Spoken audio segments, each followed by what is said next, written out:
Crafting stories and sharing memories is the epitome of Dungeons & Dragons, yet so many people are scared to take on the mantle of DM. In this video, I'm going to show you how to get started as a beginner Dungeon Master.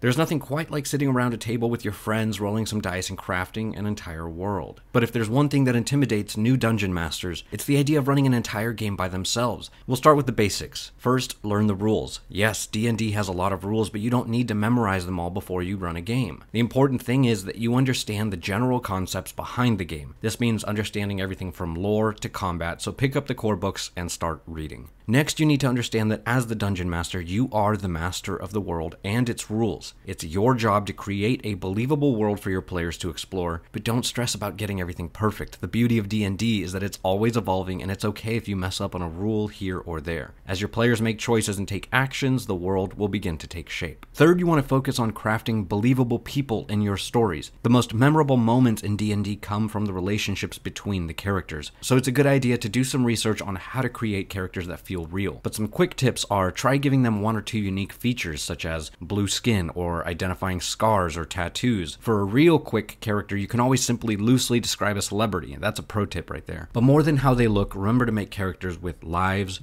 goals, fears, and desires too. Next, understand that D&D is about exploring with your friends. At its heart, the game is about cooperation and problem solving. As the Dungeon Master, your job is to provide challenges for the players, but it's also important to give them room to breathe and explore. So don't feel like you need to force the players down a linear path. Instead, let them take the lead and follow their interests and build your world with you. Lastly, don't stress about the rules. There's a lot to remember in D&D, but that's okay. Look things up as you go along, and if you're ever unsure about something, just make it up and look it up later. The important thing is that you're having fun, and so are your players, because at the end of the day, it's a game, and these are your friends. So those are some quick tips on how to get started as a beginner Dungeon Master. Remember, have fun and don't stress about the little stuff. For a more in-depth look at how to become a Dungeon Master, I'll be doing an in-depth breakdown of all the ins and outs of being a Dungeon Master, so look for that. Thank you so much for watching. Please don't forget to like and subscribe. It really helps out the channel. Feed your Displacer Beasts, and we'll see you next time, adventurers.